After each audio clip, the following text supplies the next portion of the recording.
कि मुल्क व कौम के लिए अपनी जानों के नजराने पेश करते हैं, हम सुकून की नींद सोते हैं। तो मेरी उन शहीदों के लिए दुआ है कि अल्लाह ताला उनको जन्नतुल फिरदौस में जगह अता फरमाए। और मैं हमेशा ये कहता हूँ कि उन माओं को, उन बच्चों को, उन वालिदैन को मैं दिल की अता गहराइयों से उनकी अज़मत को सलाम पेश करता हूँ, जो शहीद के पीछे अपने बच्चों को याद करते। ये मुल्क शहदा की कुर्बानियों के नतीजे में बना था और आज मैं ये समझता हूँ एक सियासी वर्कर के नाते कि हमारा मुल्क बहुत नाजुक तरीन मराहिल से गुज़र रहा है, जहाँ पर महंगाई, होशरबा महंगाई, बिजली के बिल, गैस के बिल, अशियाए खुर्दोनोश की चीज़ें आसमान से बातें कर रही है। मईशत ज़बू हाली का शिकार है और उस पर ये दहशतगर्दी जो है ये इंतहाई तशवीशनाक मरहला है पाकिस्तान के लिए। लेकिन पाकिस्तानी कौम ने हमेशा, चाहे वो सैलाब हो, चाहे वो दहशतगर्दी हो, हमने मुकाबला किया है हालात का।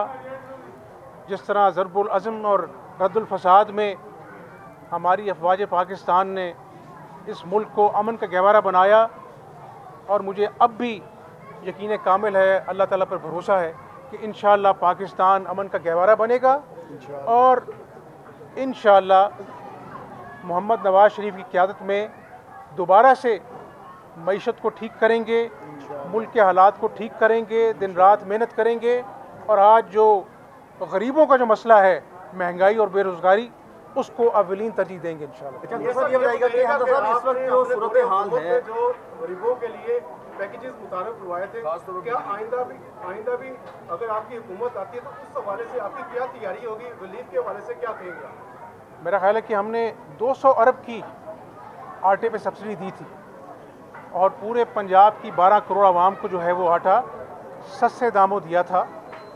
अल्लाह ने हमारी मदद की और आज मैं फिर दोहरा देता हूँ कि 100 यूनिट तक मुफ्त बिजली का पूरा होमवर्क हो गया था। मैंने प्रेस कॉन्फ्रेंस की थी और चंद दिनों में लोगों को हम वो रिलीफ देने जा रहे थे, लेकिन वो पसंद नापसंद की नज़र हो गया, उसको रोक दिया गया।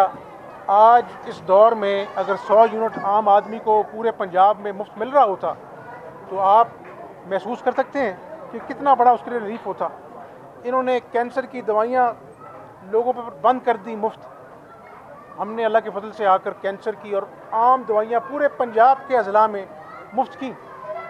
तो ये सियासत जो है ये तो होती रहती है, लेकिन अगर मखलूक खुदा की खिदमत जो है वो नियत हो सियासत के पीछे, तो ये सियासत इबादत से कम नहीं है।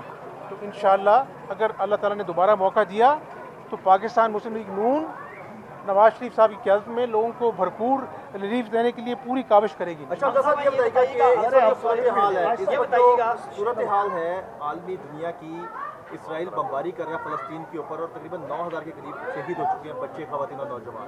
तो क्या एक आलमी सरबराही कॉन्फ्रेंस बनानी चाहिए तमाम मुसलमान ममालिक को मिलकर? मेरा ख्याल है कि यहाँ पर खड़ा हुआ हर इंसान जो है वो फ़लस्तीन के वाक़यात को देखकर उसका दिल दुखता है और बड़े दिल खराश वाक़यात हैं जब छोटे छोटे बच्चों को, खून आलूदा बच्चों को, ज़ख्मी बच्चों को ले जाया जाता है। उनके पास तो बेहोश करने की दवाई नहीं, वहाँ पर जो सर्जरीज हो रही हैं बग़ैर एनेस्थीसिया के हो रही हैं, ना पानी है पीने को, ना खाने के लिए कुछ है, और हज़ारों लोग जो है वो अल्लाह ताला को प्यारे हो गए हैं। हर मुसलमान का फ़र्ज़ है, आप ममालिक की बात करते हैं, हर मुसलमान का फ़र्ज़ है कि ना सिर्फ इनकी मज़म्मत करें बल्कि हमारी अखलाकी और अपना जो ज़िम्मेदारी है एक बतौर मुसलमान, वो हम उनके साथ हैं। हमारे दिल फ़लस्तीनियों के साथ धड़कते हैं और पाकिस्तान ने पैगाम दिया है कि हम फ़लस्तीनियों के गम में उनके बराबर के शरीक हैं और ये जुल्म व बर्बरियत की जो दास्तान रकम की जा रही है इसको फिलफौर ख़त्म होना चाहिए, जंग बंदी का ऐलान होना चाहिए और तमाम ममालिक को जो इंसानियत का दर्द रखते हैं इसमें अपना फाल किरदार अदा करते हैं।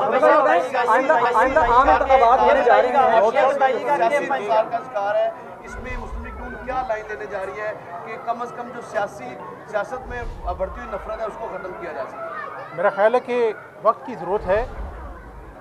तमाम सियासी जमातों को एक एजेंडे पे मुत्तहिद होना चाहिए और मैं हमेशा कहता हूँ कि ये जो मईशत की गाड़ी रुक चुकी है इसको चलाने में सबको ज़ोर लगाना चाहिए, सब जमातों को ज़ोर लगाना चाहिए और 8 फरवरी के इंतखाबात के नतीजे में जो भी जमात बरसर इक़्तिदार आती है उसको एक एजेंडा, मुआशी एजेंडा पेश करना चाहिए और उस मुआशी एजेंडे को आइनी तहफ़्फ़ुज़ हासिल होना चाहिए कम से कम 10 साल का, ताकि एक मुआशी सिमत पाकिस्तान की मुतय्यन हो, इस्लाहात हों और मईशत जो है वो फले फूले, ताकि आम आदमी को जो है वो रिलीफ मिले। और आम आदमी को रिलीफ तभी मिल सकता है जब मईशत का पहिया चलेगा, सनतों की चिमनियाँ जो है वो धुआं उगलेंगी और नौजवानों को रोज़गार मिलेगा। मेरा ख्याल है मुस्लिम लीग दौर में रिकॉर्ड काम हुए थे पिछले दौर में, क्या आइंदा भी अगर आपको मौका मिलता है तो वैसे ही तरक्याती काम जारी रहेंगे? मेरा ख्याल है कि आप ये देखें, मुल्तान से लाहौर मोटरवे, इस्लामाबाद से लाहौर मोटरवे, कराची सक्कर मोटरवे, हवेलियाँ मोटरवे, ये सब मुँह बोलता सबूत हैं कि जब भी मुश्किल तरीन मईशत के हालात हुए हैं मुस्लिम लीग नून ने काविश कर मेहनत की और मुल्क को दोबारा, मईशत को दोबारा खड़ा किया। आपको मिसाल देता हूँ, क्या आप नहीं जानते कि इसी मुल्क में 16-16 घंटे की लोड शेडिंग होती थी? नवाज शरीफ की क़यादत में सब ने मिलकर काम किया और हमने 12,000 मेगावाट जो है वो नेशनल ग्रिड में पैदा की 5 साल दौर में। तो ये तमाम चीज़ें कौम के सामने हैं।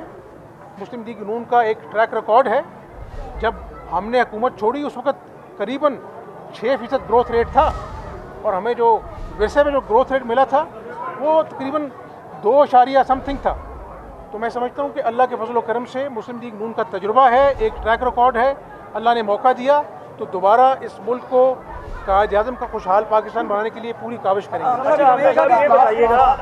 ये बताइएगा, लेवल प्लेइंग फील्ड की बात होती है, आप समझते हैं कि पाकिस्तान तहरीक इंसाफ को भी सियासी मैदान में उतरने की इजाज़त होनी चाहिए? दूसरा ये कि आप विफाक के लिए इलेक्शन लड़ेंगे या सूबे के लिए लड़ेंगे? और 9 मई वालों को इजाज़त मिलेगी या नहीं मिलेगी, या मिलनी चाहिए या नहीं मिलनी? देखिए, लेवल प्लेइंग फील्ड के तकाज़े कुछ और हैं।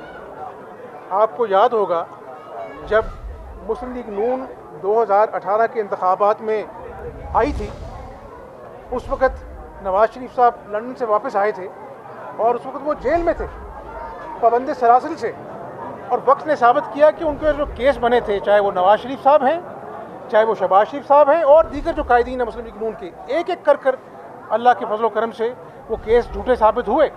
तो उस वक़्त वो पाबंद सलासिल से और मुस्लिम लीग नून ने इलेक्शन लड़ा और आपको याद होगा कि आखिरी दिनों में टिकटें वापस कराई गई, क्या क्या नहीं किया गया, उम्मीदवारों को ज़बरदस्ती बिठाया गया। तो मैं समझता हूँ कि अगर किसी ने इस कौम के पैसे लूटे हैं, किसी ने इस कौम की अमानत तोशा खाने से चोरी कर कर ख़यानत की है, उसको उसका हिसाब देना चाहिए। उसको आप इंतखाबात के फ्री एंड फेयर होने से नथी नहीं कर सकते।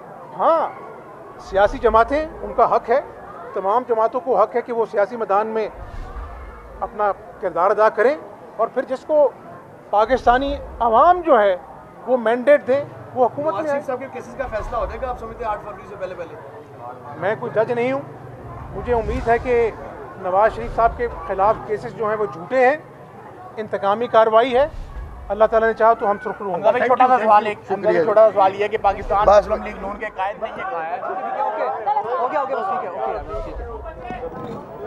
लाहौर में हमजा शहबाज लीग रहनुमा अब्दुल हमीद मरहूम के घर ताज़ियत के लिए गए, जिसके बाद उनकी जानिब से मीडिया से गुफ्तगू की गई। कहा गया कि हमजा शहबाज की जानिब से कि अब्दुल हमीद मरहूम के इसाले सवाब के लिए फातह खानी भी की गई और उनकी जानिब से ये भी कहा गया कि मुल्क शहदा की कुर्बानियों की वजह से बना था। मियांवाली में दहशत गर्दों का हमला नाकाम बनाया गया। 2 रोज़ में हमारे 14 जवान शहीद हुए हैं।